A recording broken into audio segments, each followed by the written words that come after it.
Saludos cordiales, gracias por acompañarnos. Buenas noches, este es el programa Hora 25. Hoy vamos a provocar un encuentro para discutir la situación económica del Ecuador. Todos sabemos que el país enfrenta una realidad compleja y que los indicadores de crecimiento son muy bajos. De hecho, entonces vivimos una recesión. Vamos a discutir los caminos, las salidas y las exigencias del Fondo Monetario Internacional y los organismos multilaterales de crédito. Los expertos y autoridades están hablando de un pacto fiscal, provocar un acuerdo para resolver el estado que queremos y cómo lo vamos a financiar. Es necesario crear un compromiso nacional que conduzca a manejar con responsabilidad los recursos públicos y que esa administración no dependa del precio del petróleo. Se debe definir una estructura tributaria, una nueva estructura tributaria que permita al Estado tener dinero para sus actividades, pero también permitir al sector privado que tenga oxígeno, que tenga aire para construir un esquema productivo adecuado. Hay que resolver una relación laboral que permita los escenarios adecuados para crear confianza en los inversionistas. La deuda, la competitividad, la seguridad social, el crecimiento del mundo, yo diría, y lo que aquello ocurre en las economías emergentes. En fin, es una agenda extensa la que vamos a provocar y la que vamos a presentar esta noche con dos visiones y dos propuestas diferentes. Quiero agradecer la participación esta noche de Pablo Lucio Paredes. Él es profesor universitario, es profesor de la Universidad San Francisco de Quito y es un analista de temas económicos. Nos acompaña también Carlos de la Torre. Él fue ministro de Finanzas y también es profesor, es docente universitario. Gracias a la audiencia, aquí empezamos. Belén, buenas noches. Andrés, amigos, muy buenas noches. La situación económica que atraviesa el país en estos momentos es sumamente compleja. Por un lado, el país debe afrontar un alto déficit fiscal, que en 2018 representó el menos 3,6% del PIB, es decir, menos 3.921 millones de dólares. Y según el presupuesto aprobado por la Asamblea para 2019, se proyecta un déficit global de menos 3,3% del PIB, es decir, 3.637 millones. Para cubrir ese déficit precisamente ha sido necesario que año a año el país se endeude. A mayo de 2019, la deuda pública alcanza el 51,2% con respecto al PIB, representando algo así como 55.900 millones de dólares. Y para este año se calcula que solo por concepto de intereses de la deuda pública se van a tener que pagar cerca de 3.300 millones de dólares. De allí que el gobierno se ve obligado a realizar varios ajustes económicos, entre ellos y quizá uno de los más difíciles pero importantes, la reducción del gasto público.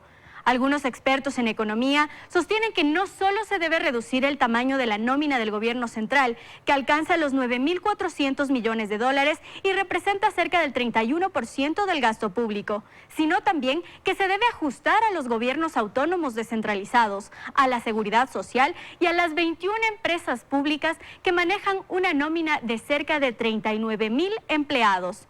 Pero a este excesivo gasto que tenemos actualmente, también hay que sumarle el estancamiento económico. El Ecuador, en comparación con competidores directos como Colombia y Perú, es un país caro para producir. Por un lado, a causa de la apreciación del dólar frente a otras monedas y por otro, por políticas económicas internas que reducen los niveles de competitividad. Y este estancamiento económico, a su vez, genera otro problema social, la falta de empleo, o por lo menos de un empleo adecuado. Según cifras del Instituto Nacional de Estadísticas y Censos, la tasa de desempleo durante el 2018 fue de 4,1% y este año ascendió a 4,4%. El subempleo pasó de 19,4% a 20,3% y el empleo adecuado cayó de 38,9% a 37,9%. Y si bien preocupa la tasa de desempleo, lo que más genera críticas es la cantidad de personas que se encuentran en el subempleo, es decir, fuera del sector formal. En 2018, 1.544.373 personas estaban en este grupo y ahora son 1.667.278 personas. Además, hay que agregar la falta de inversión en el país, según dicen los entendidos, porque además de ser un país caro para producir, como ya lo dijimos, existe una normativa laboral extremadamente rígida que impide atraer a los inversionistas.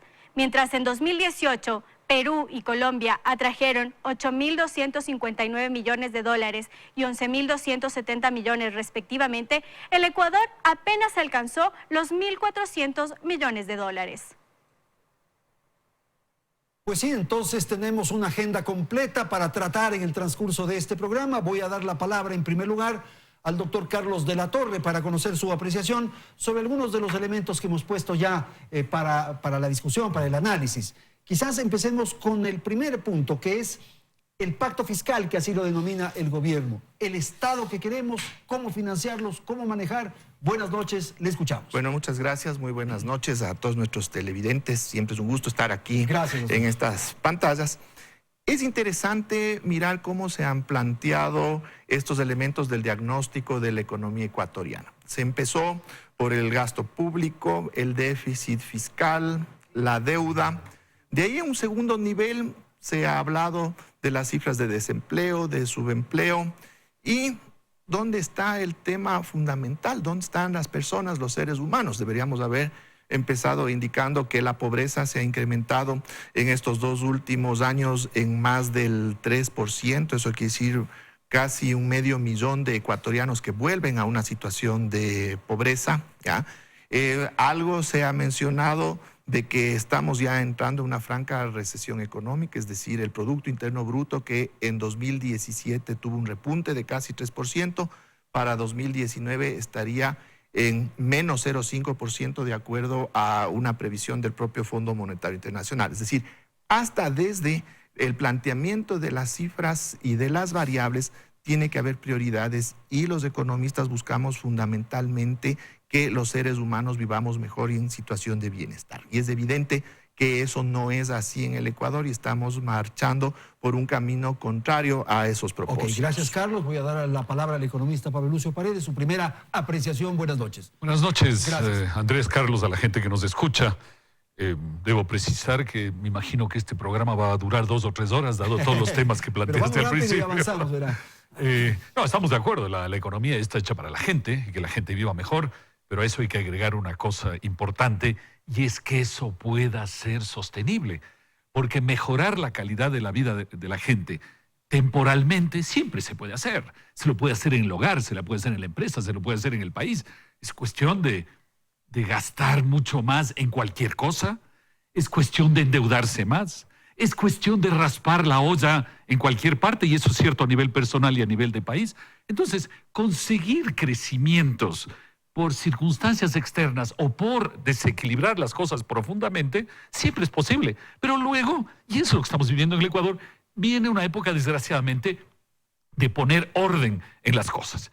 Y sea a nivel personal o de país, cuando uno pone orden en las cosas, no es el mejor momento.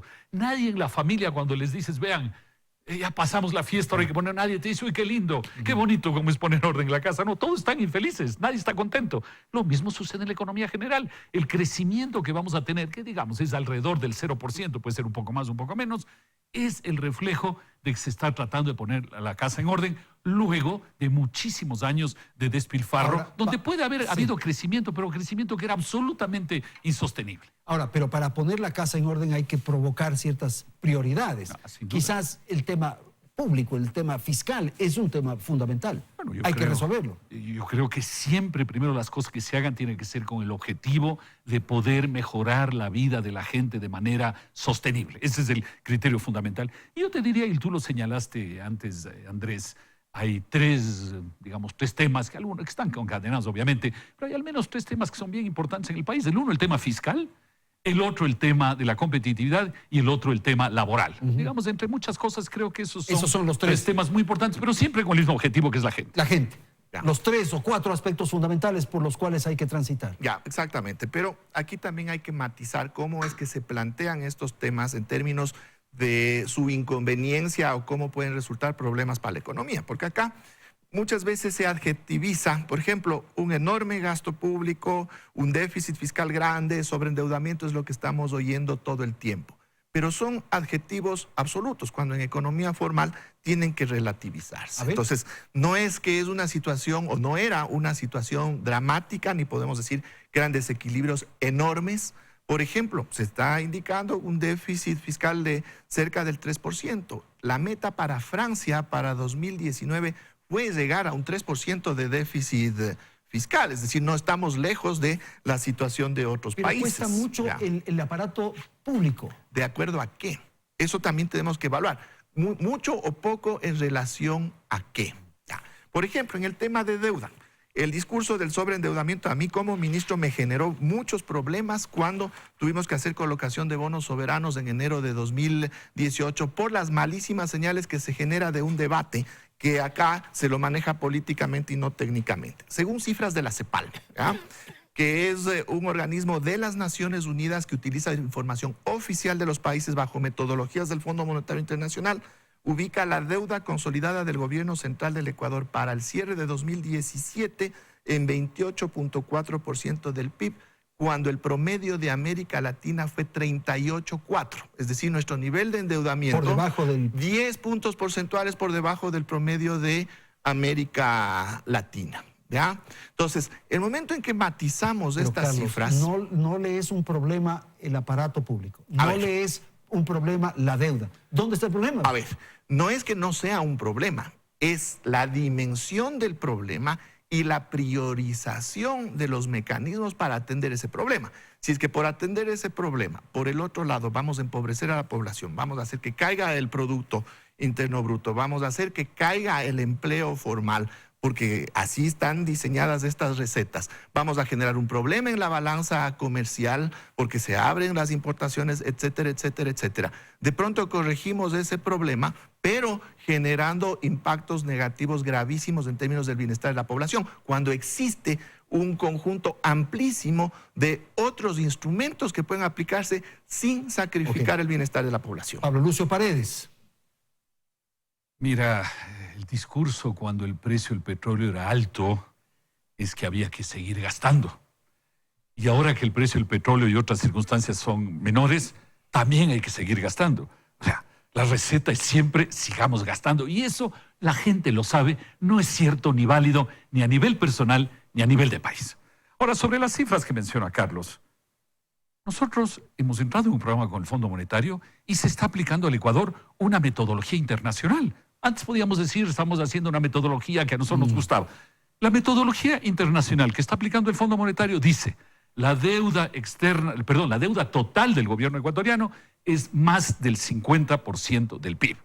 Recordemos simplemente que países cercanos como nosotros, caso de Perú o Chile, están en la mitad, están alrededor del 25%. ¿Sí? Hay otros países de a 50%, nosotros estamos en el 50 y pico, y ojo, si nosotros agregamos otras cosas que a nivel personal diríamos, ¿cómo que no contamos eso? Eso es deuda. Le debo a la tienda de la esquina, le debo, no le debo, hay que poner, pues. En realidad, la deuda supera los 60.000 millones de dólares. Entonces, no podemos decir que la deuda en el Ecuador es menor al 30 y que no hay que preocuparse. La deuda está camino, supera los 60.000 millones de dólares. Para corregir esto, hay un costo social, hay un costo político, lo un que ajuste. dije antes, poner orden en casa nunca es el momento más agradable, pero es necesario. Y cuanto mejor se lo hace, y el mejor obviamente es el tema de discusión, cómo se lo hace, ¿no? Hay que hacerlo, ¿sí? Ahora, el tema de la deuda del Ecuador está alrededor de los 60.000 millones, no en el 28% del PIB. El tamaño del Estado. El Estado ecuatoriano llegó a representar más del 40% del PIB y ahora todavía representa cerca del 40% del PIB.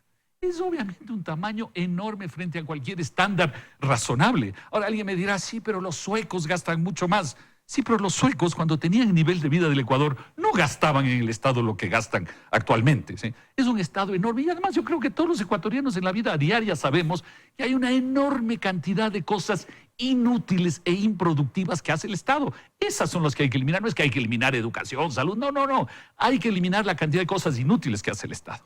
Y el momento en que se elimina eso tiene un costo, dice usted. Y las personas y el ser humano. A ver, yo creo que en términos de optimizar el tamaño del Estado, vamos a estar de acuerdo. Pero ahora, ¿qué es optimizar? ¿Es cortar a machete limpio o ir buscando justamente estos espacios de ineficiencia que creo que todos estamos de acuerdo? No está a machete limpio, más bien hay exigencias de que sea más radical, más extremo, que siga reduciendo. Sobre la base de qué estudios, dónde se recorta, a quién se le recorta. Pero vamos con precisiones. Cuando yo hago referencia a cifras, yo estoy utilizando términos técnicos de metodología internacional. Yo hablé de deuda consolidada del gobierno central. ¿Para qué aclaro esto? Una cosa es la deuda, y según el Fondo Monetario, no es que acá se pudo aplicar cualquier metodología. Todo el tiempo hemos sido auditados porque hemos firmado convenios internacionales para el manejo de estadísticas y cada misión que viene del Fondo Monetario verifica que se cumplan las metodologías de registro estadístico de las variables macroeconómicas. Pero una cosa es el Estado central, una deuda que se paga con recursos del presupuesto general del Estado, básicamente con impuestos. Pero otra cosa son las empresas públicas que se adicionan al Estado, que tienen sus propios balances, Petroecuador, pero TAM, sigue etcétera. Siendo el Estado. Sí, pero son los diferentes niveles de deuda que se van calculando. Entonces son las precisiones metodológicas establecidas y eso no ha cambiado. Donde existen ciertas diferencias entre una forma de cálculo y otra son en los espacios que los propios manuales del Fondo Monetario establecen en función de las realidades de los países. Voy a poner un ejemplo muy claro. En el caso de muchos países, los bancos centrales son independientes. Entonces, sus estados financieros no se agregan a los del gobierno central. En el caso del Ecuador, sí, porque por la Constitución el Banco Central es una entidad adscrita al gobierno central. Otro tema de discusión y donde se han hecho las calibraciones es qué pasa con el IES. O se le maneja como una cuenta aparte del presupuesto general del Estado o se le integra. Pero todo hay que agregar, pues, todo hay que poner. No, todo hay que pagar, pero los conceptos se manejan en función de cómo opera cada dinámica. Entonces son precisiones. No, mira, yo creo que Carlos siempre menciona la palabra técnico, como si la palabra técnico fuera algo que uno ya no puede discutir. Ya, sobre lo cual no hay nada que decir. La verdad es que él también, Carlos, aplica unos cálculos políticos. Porque es obvio, como tú dices, Andrés, que cualquier organización, persona o país sensatamente tiene que decirse a sí mismo, no es a nadie más que hay que decirlo, a sí mismo hay que decirle, mira, esto es lo que yo debo. Había el criterio de que, por ejemplo, como el IES es parte de la familia, ¿no? Entonces yo al IES no le incluyo en las cuentas, le quito porque solo estoy mirando a los que están fuera del Estado. ¿Cómo? Si yo le debo plata al IES y mañana los jubilados en 5 años, en 10 o en 15 van a necesitar ese dinero, ¿tengo que poner o no tengo que poner? O sea, si mi mamá me presta dinero y ella tiene que jubilarse dentro de 10 años, entonces yo no voy a poner esa deuda, voy a decir, no, no te voy a pagar porque es la familia y el rato que llegue a la jubilación le digo, siento mucho, ahora verás cómo te arreglas. No, pues yo le tengo que dar ese dinero a mi mamá para que pueda atender su jubilación. Entonces hay que ser realistas. Lo que debemos entre cosas que hay que sumar son alrededor de 60.000 millones. Pero el otro tema importante es que hay una enorme cantidad de cosas en el Estado que son inútiles e improductivas. Carlos dice hay que analizarlo. Sí, por supuesto que hay que analizarlo. Pero hay que tomar medidas. Porque esas cosas inútiles, ¿qué significa? Mira, significa una cosa muy sencilla. Yo trabajo, pago impuestos. Con ese dinero el gobierno contrata, digamos, una burocracia. Hay burocracia útil y burocracia inútil. Contrata actividades inútiles. Son actividades inútiles que generalmente vienen, por ejemplo, a controlarme a mí mismo en cosas inútiles. O sea, me impiden mi trabajo. Pero entonces, ¿cuál es el círculo? De que esa persona tenga capacidad de compra y va a los almacenes. Pero si yo no hubiera dado ese dinero al gobierno, yo hubiera tenido ese dinero y ese dinero también hubiera circulado en la economía. El tamaño del Estado, la deuda fue un debate que ya se resolvió en el pasado, pero el tamaño del Estado. A ver. El tamaño del Estado y el gasto público. A ver, ya, más del 30% del PIB es el gasto público en términos generales. Pero ¿cuánto de ese gasto público fue y es inversión pública? A ver, ¿cuál es el papel del Estado en una economía? Es potenciar al sector privado para que éste produzca. El que produce es el sector privado y eso vamos a estar de acuerdo. Pero el sector privado no puede producir de la nada. El sector privado necesita energía. Necesita medios de comunicación, telecomunicaciones, necesita un marco jurídico determinado, necesita seguridad. ¿Quién va a poner todo eso si son inversiones carísimas que lo que generan son las condiciones productivas para que el sector privado pueda producir en términos competitivos? Desgraciadamente aquí y en cualquier parte del mundo eso no lo realiza el sector privado, salvo alguna excepción pequeña. tienen que hacer los estados. Entonces, en gran medida, el tamaño del estado va a estar definido por esas necesidades de construcción de todos estos elementos, que es base productiva, o sea, para el sector privado. Utilizar en actividades productivas, o que generen producción. Exactamente. En eso sí, no en burocracia, que probablemente no es Pero vamos adecuado. con datos, y también el tema de los derechos constitucionales adquiridos. El último presupuesto que estuvo bajo mi responsabilidad, el del 2018, el 88% ¿ya?, del gasto en nómina se iba a 3 sectores: educación, salud y seguridad.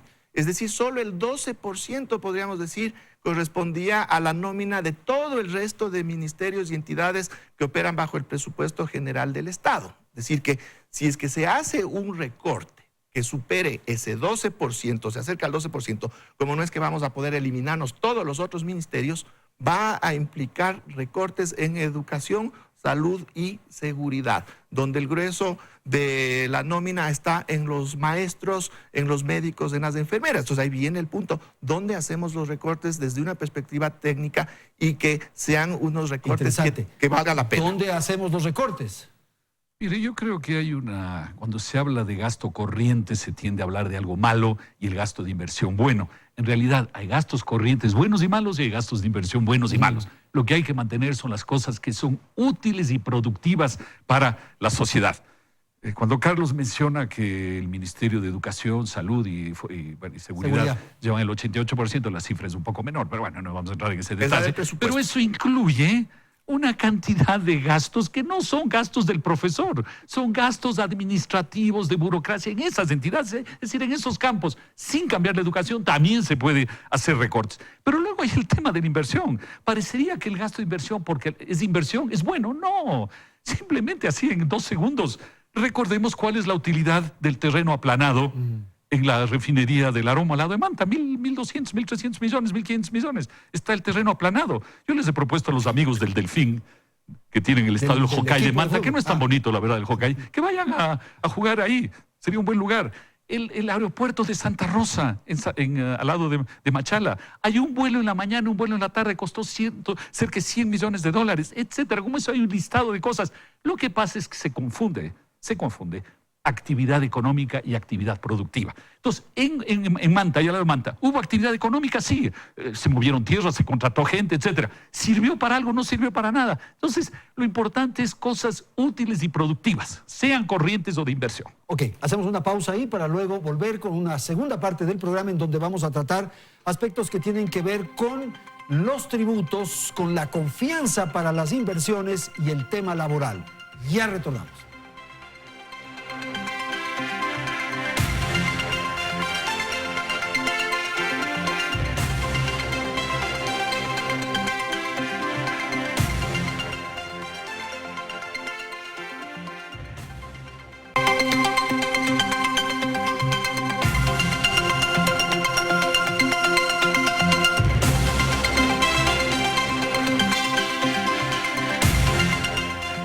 Ya se ha hablado de algunos de los problemas económicos que atraviesa el país. Los analistas proponen acciones que posiblemente podrían aliviar en algo la situación del Ecuador. Una de ellas es la reforma laboral, que ya el ministro de Economía, Richard Martínez, anunció entrará en agosto a la Asamblea Nacional. Pero lo que se quiere desde el sector empresarial es una reforma profunda, en la que se tomen en cuenta temas como, por ejemplo, la reducción de los costos de despido, la generación de más opciones de contratación y la eliminación de la jubilación patronal. Además, con los compromisos que el Ecuador adquirió con el Fondo Monetario Internacional, se plantea una reforma tributaria, a través de la cual el Estado debe recaudar $1.500 millones adicionales en impuestos. Y aunque aún se desconoce en qué consistiría esta reforma tributaria, se ha dicho que podría tratarse de un incremento en 2 o 3 puntos del IVA, que según algunos expertos debería venir acompañado de la eliminación al impuesto a la salida de divisas y del anticipo al impuesto a la renta. Lo cierto es que por ahora el país necesita buscar oxígeno para evitar que la situación sea cada vez más compleja. Bien, entonces vamos a presentar nuestra segunda parte del programa y vamos a tratar algunos de los elementos que ha puesto ya Belén en escena. Quizás el tema tributario, Pablo Lucio. Empecemos con usted. Sí, mira, primero hay que estar conscientes que se haga lo que se haga para poner orden en las finanzas públicas tiene un efecto sobre la gente. Sea que tú le cobres más cosas o sea que tú disminuyas el gasto, lo que hay que decidir es qué es mejor para la sociedad, si aumentar ingresos o reducir gastos. Yo no tengo ninguna duda que dada la cantidad de ingresos improductivos del Estado, hay que ir por ese camino. Ya. Ahora, vayamos al tema que se planteaba de los ingresos de los que se está hablando. Yo quiero empezar por algo que no está ahí. Yo estoy absolutamente contrario, siempre lo he sido, a los regalos a los empresarios. Cuando, por ejemplo, se dice, los que inviertan durante el año 2020 y 2021, le vamos a eliminar el impuesto a la renta por los próximos 10 o 15 años, si además están en sectores, que es sector tal, sector cual, sector, yo estoy totalmente contrario. Bueno, pero el sistema tributario permite justamente estimular unos... Yo estoy contrario a eso, digo, no, doy mi opinión, yo estoy totalmente contrario a eso. Yo creo que la filosofía debe ser impuestos razonables para todos, todo el tiempo. ¿Cuál es el impuesto a la renta razonable? Es el 25, será el 20, lo que sea. Tiene que ser ese impuesto para todos, sea panadero o sea un genio del software. Y tiene que ser válido todo el tiempo. Si yo invertí hace un año o si yo invierto dentro de 4 años. No ahora, no solo porque invierto estos 2 años. Ese es mi primer elemento. Yo soy contrario a los regalos a los empresarios. Tiene que haber impuestos sensatos, punto. Sobre los otros, rápidamente, el IVA, yo no creo que debe subir, porque no veo por qué la gente le va a dar más plata al gobierno, pero tampoco estoy de acuerdo con las tesis que dicen bajemos el IVA para estimular la economía. Yo creo que el 12% en el Ecuador es razonable y hay que mantenerlo. El anticipo del impuesto a la renta, no creo que necesariamente hay que eliminarlo, pero hay que volver quizás al sistema que teníamos antes, que era un cálculo bien sencillo y sensato, lo teníamos hasta hace 5 o 6 años atrás. El sistema actual es muy malo. No creo que se tiene que eliminar, pero se tiene que mejorar. El ISD es un impuesto muy malo, hay que eliminarlo, porque ya se lo ha dicho muchas veces, no es un impuesto que te impide la salida, es un impuesto que te impide la entrada. Entonces, así simplemente para señalar algunas cosas, vamos en esa dirección. Doctor, por favor. Ya. En la línea de considerar que los impuestos tienen que manejarse con sensatez, también tiene que entenderse que son una herramienta macroeconómica que va más allá del efecto contable y financiero para la caja fiscal. Y la calibración de impuestos, que también puede realizarse, si no pueden establecerse necesariamente impuestos fijos todo el tiempo, debe responder a objetivos macroeconómicos y a coyunturas particulares. Y ahí estamos de acuerdo. En una situación en que la economía está en franca recesión, un incremento del IVA complicaría todavía más las cosas desde esa perspectiva macroeconómica porque reduciría la demanda y por tanto eso afecta también a la producción. Pero asimismo, en términos de recalibrar el IVA, sí hay otras alternativas, como otros países, como en Colombia, otros más, en los que se tiene diferentes niveles del impuesto al valor agregado dependiendo de los tipos de productos. Por ejemplo, aquellas producciones, sean de bienes o de servicios, con alto componente nacional, es decir, que importan poco y que es plata que se queda y se va dando la vuelta dentro de la economía, por ejemplo, impuestos más bajos serían convenientes para ampliar su consumo, mientras otro tipo de productos pueden tener más altos y en promedio manejar un nivel que puede ser del 12%. ¿Usted está de acuerdo con Pablo Lucio mantener el impuesto a la renta en el 25%? ¿Está de acuerdo con eliminar el impuesto a la salida de divisas? Eso sí. No, en el impuesto a la salida de divisas hay evidencia clarísima, no es un impuesto a la entrada. Muchas veces se ha dicho, es que los inversionistas no van a invertir porque después les cobran el 5% cuando sacan sus recursos. No es cierto. Desde que se aplicó este impuesto quedan clarísimas las excepciones y, por ejemplo, una excepción es para la repatriación de utilidades de la inversión extranjera. Otra excepción aplica a todos los movimientos financieros. Por ejemplo, si una entidad contrata una deuda con el exterior y tiene que pagar esa deuda al exterior, no se le cobra el 5%. Y hay que tener en cuenta que en una economía que es dolarizada, que no existen otros elementos de mercado que existen en las economías con moneda propia, como es el diferencial cambiario, nosotros nos vemos más expuestos a una salida de divisas que de alguna manera se puede contener con este tipo de mecanismos. No son los mejores, pero no hay de otra. ISD rapidito. Bueno, mira, como decía, yo creo que hay que eliminar el ISD. Sí es un muro, y el hecho de que con el tiempo se hayan ido haciendo huequitos en el muro, ¿no? Se quitó un ladrillo por aquí, otro por allá. Igual sigue siendo un muro que es muy malo. Una cosa que aclaro, yo no dije que estoy de acuerdo con el impuesto del 25% del impuesto a la renta. Lo que dije es que tenemos que ponernos de acuerdo cuál es el impuesto razonable. Puede ser el 25, puede ser el 18, puede ser el 20, puede ser el 22, lo que sea. Pero eso tiene que aplicarse para todos. Todo el tiempo, sin regalos, porque hoy estamos en el año 2019. Ok, el tema laboral ahora, planteo. ¿Cómo resolver eso? ¿Cómo atender ese que es quizás el más grave humanamente, con el ser humano que usted decía? A ver, yo creo que es evidente que se necesitan reformas laborales para poder hacer más ágil el mercado de trabajo en el Ecuador y más todavía una situación compleja. Pero no podemos ir a esos extremos, a ese nivel que se pretende desde ciertos sectores ya de precarización laboral, que lo que apunta fundamentalmente es a una reducción de costos productivos ya a costa de los trabajadores, cuando tenemos otros espacios de costos de producción que no son ni siquiera mencionados, como los costos financieros por las altísimas tasas de interés del sistema financiero nacional, que se aplican fundamentalmente a los empresarios que realmente son productores, al micro, pequeño y mediano empresario. La gran empresa puede contratar créditos afuera, pero los otros no. Y desgraciadamente se le va a poner el peso de ese mejoramiento competitivo sobre los trabajadores. Pero Carlos, por ejemplo, el de la jubilación patronal, ¿no es un tema a debatir?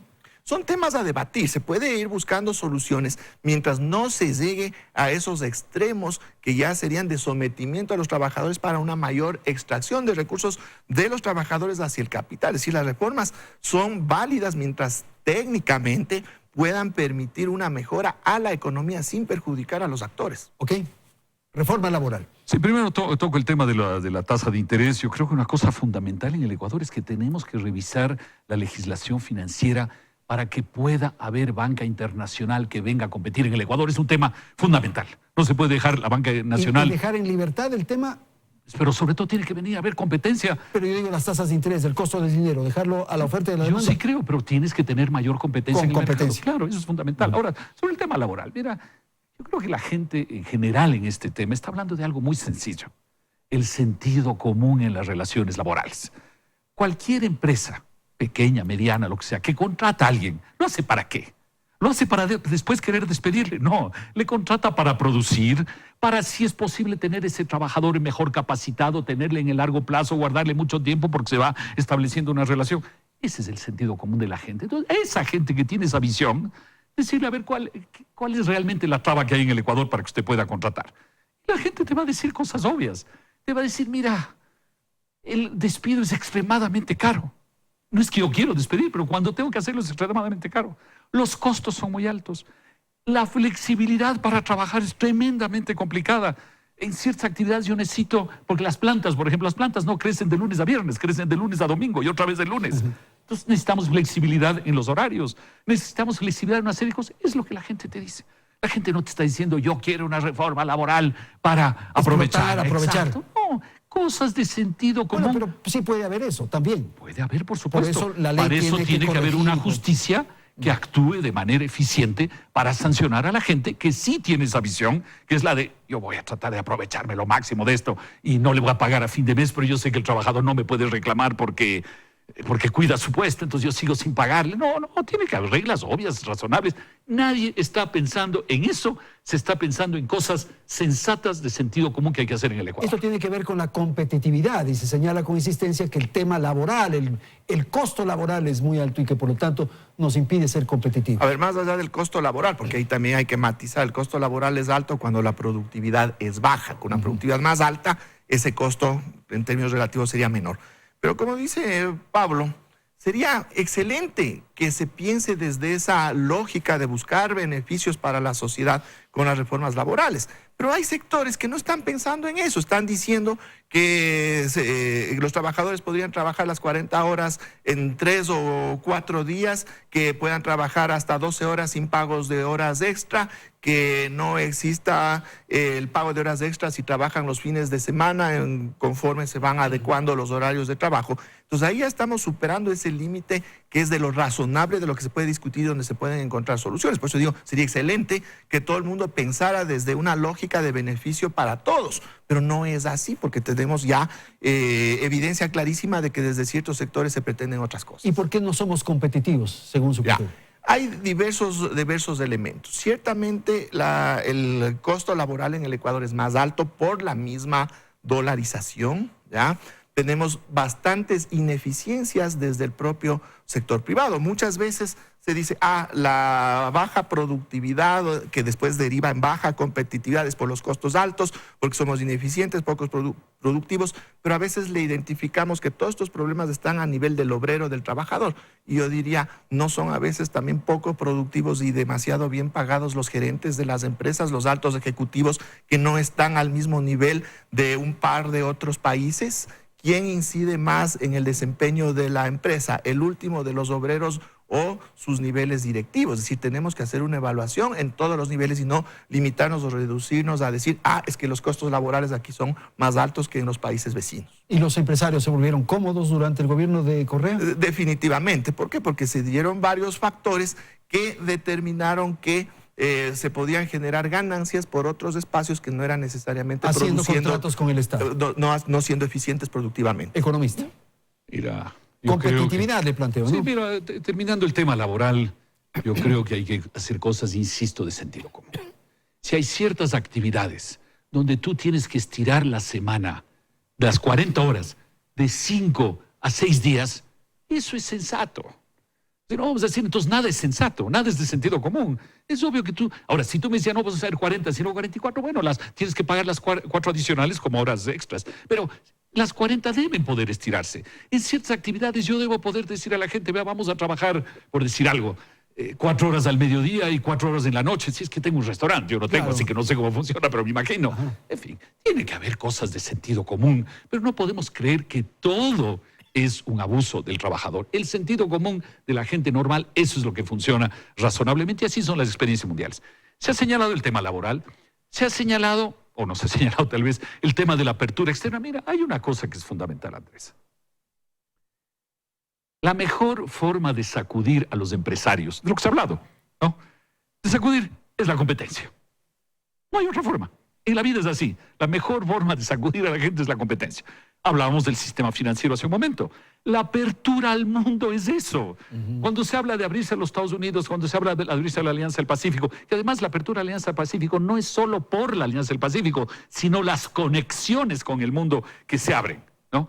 ¿Cuál es la primera reacción de mucha gente? Es que nos van a comer vivos. Claro. Es la primera reacción. Y eso no es cierto. Por estas políticas proteccionistas que crearon una cultura, un comportamiento. Mira, yo siempre recuerdo el año 92, el principio del gobierno de Sixto Durán, se decidió que con Colombia, bueno, digamos dentro del grupo andino, se hacía la apertura ya en 6 meses. No íbamos a esperar 3, 4, 5, 10 años, sino se hacía la apertura. Reacción de la gente.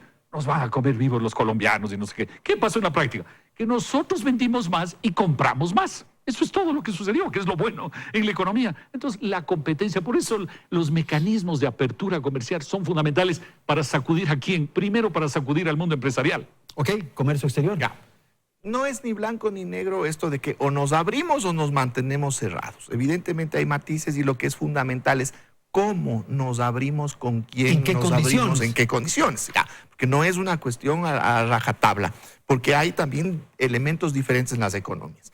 Para empezar, se tiene que tener estudios, se tiene que tener claridad qué se gana, qué se pierde, para también poder hacer algo al respecto para sacarle provecho. Vamos a ver algunos elementos. A ver, entrar en un proceso de apertura comercial con un socio con el que tenemos déficit histórico en la balanza comercial es bien grave, porque lo que estaríamos es profundizando aquello a menos que sepamos qué vamos a hacer como complemento a esa apertura. En los casos en que en cambio tenemos una balanza comercial favorable, ¿qué podemos hacer para mantenerle favorable y hacer que sea más favorable todavía? ¿Esto qué es lo que implica? Que la apertura comercial, en definitiva, cómo nosotros suscribimos los acuerdos comerciales, no es un elemento aislado en el plano del comercio. Tiene que estar articulado a temas productivos, a temas de política pública en todos los niveles para poder potenciar los efectos positivos de esa apertura. Pero acá se habla muchas veces que tenemos que abrir este mercado, este otro, sin beneficio de inventario, sin ningún estudio, sin saber cuál es esa realidad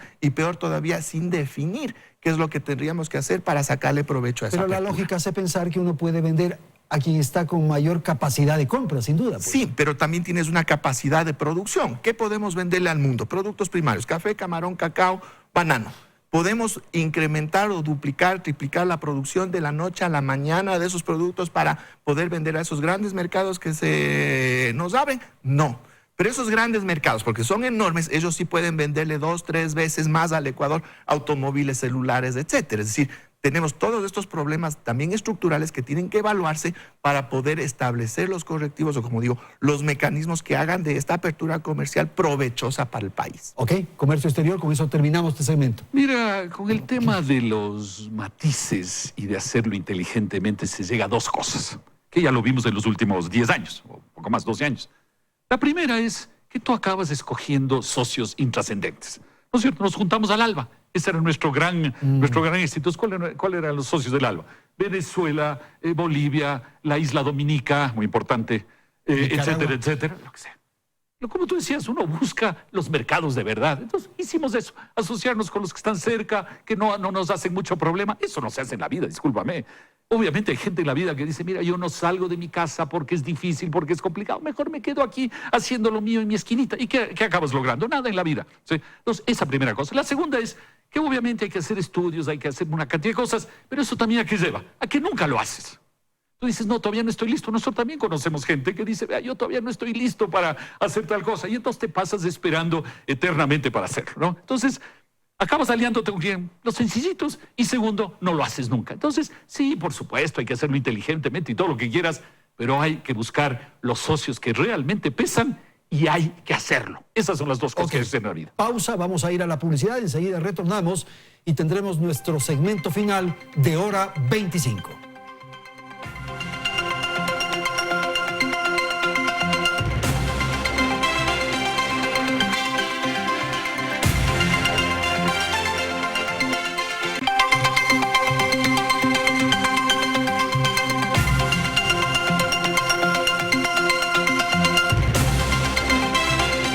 Bien, este es el último segmento del programa. Quiero plantear a nuestros panelistas dos temas. Uno que tiene que ver cómo atraer la inversión y uno más general. ¿Qué hacer frente a la crisis? Empecemos con el doctor de la Torre, por favor. Muchas gracias. El concepto de inversión extranjera directa como un mecanismo que vendría a salvar nuestras economías se ha vuelto lugar común, y diría aquí en el Ecuador y quizás un poco en América Latina, porque desde la perspectiva técnica no se puede generalizar a la inversión extranjera directa como un elemento que por sí mismo genera cualquier tipo de beneficios. Desde una perspectiva financiera, toda inversión saca más recursos de los que coloca. El inversionista coloca un capital, recupera el capital y recupera los rendimientos de ese capital. Así que en términos financieros, toda inversión le saca más plata a los países de lo que pone en el largo plazo. Pero ¿dónde están los beneficios? Le saca más dinero. Claro, en términos financieros, sino ¿para qué invierten? Pero en términos económicos, ahí es donde se puede encontrar algunos tipos de inversión que son provechosos y otros no. ¿Cuáles son las inversiones extranjeras provechosas? Son aquellas que generan dinámicas económicas locales. Básicamente aquellas que compran bienes y servicios nacionales y generan cadenas de producción a nivel nacional. Pero ¿qué pasa con otro tipo de inversiones?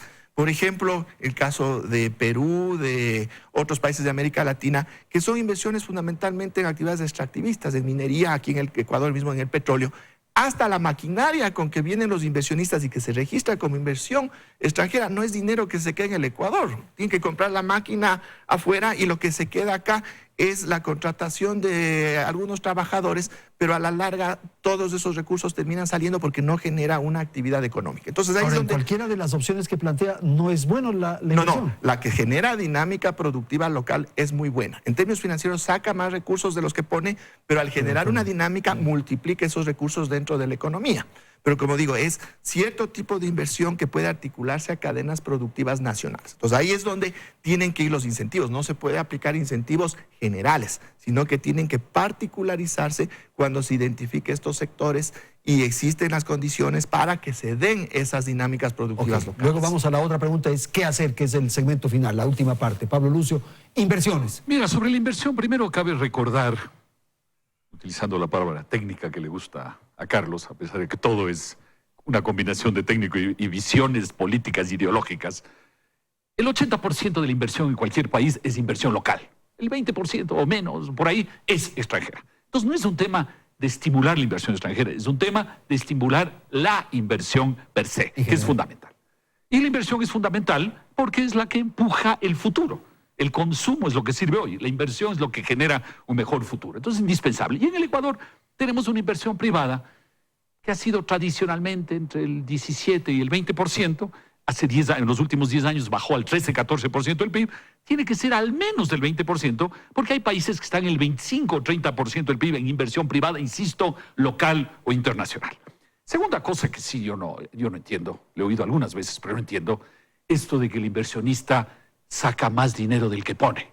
Entonces, no pensemos en el país, pensemos en una zona bastante movida aquí cerca de Quito, como es Sangolquí.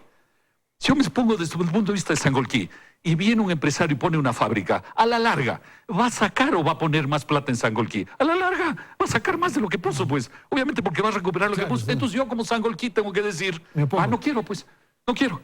Eso no tiene sentido. Lo que importa en una actividad es lo que generas. Bueno, pero y eso de absorber los recursos, pero los es que dineros, no absorbes. Lo que es importante es que al poner dinero generaste empleo, generaste actividad económica, etcétera, etcétera. Y lo más probable en tu negocio, lo más probable es que vuelvas a reinvertir una buena parte de eso si la actividad está yendo bien. Pero ese criterio de que el inversionista a la larga saca más de lo que puso, sí, a la larga cualquier inversionista de cualquier naturaleza saca más de lo que puso. Cualquier actividad, claro. Eso no tiene que ver, está generando mucho más a través de toda la actividad económica que genera. Entonces para mi gusto, no tiene ningún sentido. Ahora, solo tengo una cosa, hay que crear un marco para que en el Ecuador podamos la inversión privada al menos volver a ese 20% del PIB, quizás subir hasta un 20 y pico. No es fácil, pero ese es uno de los objetivos de la siguiente pregunta tuya. Además, ya vamos a hablar de eso. Okay. ¿Qué hacer? ¿Cómo salir? Pero aquí con Pablo estaríamos diciendo lo mismo con diferentes palabras, pues la inversión que sirve es la que genera dinámicas y esa es buena y esa hay que apoyarle. Bueno, soluciones. Frente a toda la problemática, ¿ya? En lo fiscal hay cualquier cantidad de otras soluciones, ya no las que nos están aplicando. En lo laboral creo que hay espacios de discusión en términos de qué reformas se pueden hacer mientras no se afecte los derechos laborales, se generen estos espacios de flexibilidad que yo estoy de acuerdo que son necesarios.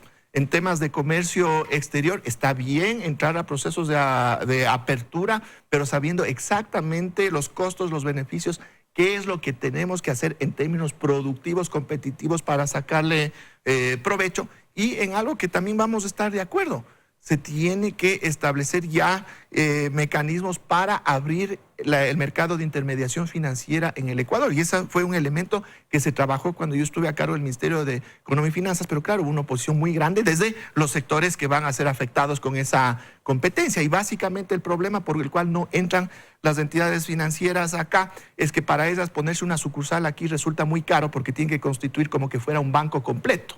Las entidades internacionales que están acá no son sucursales, en realidad son bancos completos. Entonces, con esos costos de entrada a nuestro mercado establecidos en la norma desde hace años, por ciertos intereses, se ha impedido que puedan entrar recursos desde fuera a través de banca internacional, que de paso les resultaría un negociazo por las altas tasas aquí a las que podrían colocar y aún más bajo que las tasas actuales frente a las tasas a las que están colocando recursos en el exterior. Pero bueno, vamos coincidiendo, hay que tomar alguna decisión en el ámbito fiscal, en el tema tributario, competitividad y este aspecto final del sistema financiero. Sí, lo señalamos al inicio, ¿no es cierto? Que eran los 3 o 4 temas que tú resumiste muy bien. Y además hemos avanzado rápido. Sí, hemos resuelto ya prácticamente todo. El tema fiscal, tiene que haber un esfuerzo de reducción del gasto inútil e improductivo, que es mucho. ¿Tiene un impacto? Sí tiene un impacto, pero al menos tiene un impacto en el sentido de que estás eliminando cosas inútiles, ¿no? Eso es el tema fundamental. La economía sale ganando, pero hay un impacto, mientras tanto, inevitable. En ingresos ya hemos mencionado el tema del ISD, el tema de tener un anticipo a la renta más razonable, el tema de aplicar, al menos yo creo, esta filosofía de que los impuestos tienen que ser razonables para todos, todo el tiempo. Hay cosas inútiles, por ejemplo, con el impuesto a los cigarrillos en el Ecuador, que es altísimo, y lo que hace generar contrabando. Hay más contrabando, hay más temas de salud, más temas de mafias y el Estado recibe menos plata. Entonces, por ejemplo, es un tema que no es tan importante, pero es un tema dentro de las reformas que hay que hacer. Luego hablábamos de la apertura externa. Hay que abrirse al mundo. Hay que estudiar, hay que hacer lo que sea. Hay que abrirse al mundo de manera inteligente, pero hay que hacerlo. Uno no puede pasarse en su esquinita esperando que pase algo para lanzarme. Hay que lanzarse, así es la vida, hay que lanzarse preparado, pero no hay que eternizarse. El tema laboral, ya lo hemos dicho, el sentido común. Las cosas que no funcionan son las cosas de sentido común. El despido en el Ecuador es demasiado caro, obviamente lo es. Y no es porque uno quiere que sea menor para el trabajador, no. Es porque simplemente no se puede manejar de esa manera. Los salarios en el Ecuador, ¿cuándo van a ser mucho más altos? Cuando seamos más productivos como sociedad. Luego hay el tema financiero que hemos mencionado, que es muy, muy importante, de abrir el sistema financiero a la competencia. Y un tema que yo agrego, que obviamente es un tema de discusión en el Ecuador. El Ecuador puede decidir lo que quiera, pero tenemos petróleo, tenemos minería y debemos aprovechar eso haciéndolo de manera inteligente, sostenible, etcétera, etcétera. Me parece a mí que hay que hacerlo y luego ese dinero utilizarlo inteligentemente también.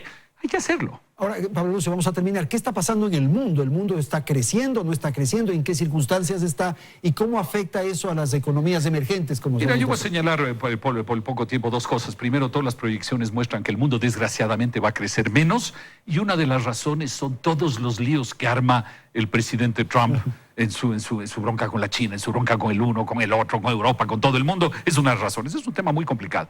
Y el otro tema que más bien de cierta manera es favorable para el Ecuador es que hace 6 meses se hablaba de que iban a seguir subiendo las tasas de interés. Hace 3 meses se hablaba de que se iban a estabilizar y hoy se habla de que van a bajar las tasas de interés en el mundo, lo cual eso para el Ecuador sí es una cosa razonable. Ok, con usted terminamos, doctor.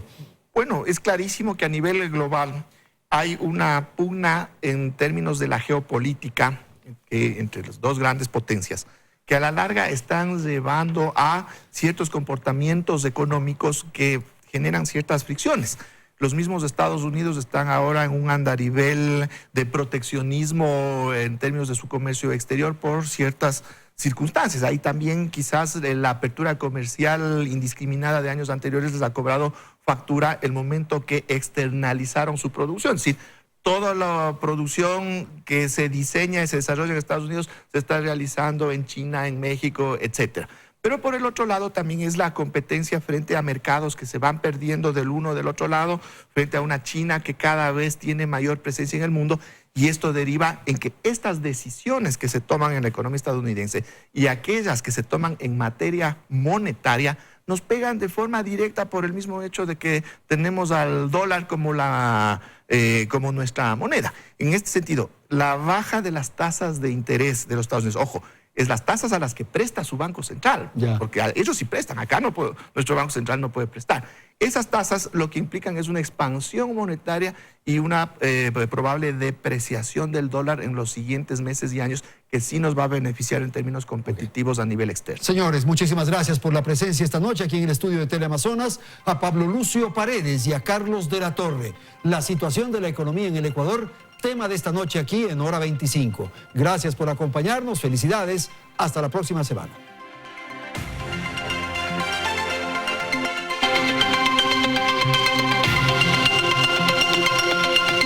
Teleamazonas presentó Hora 25 con el auspicio de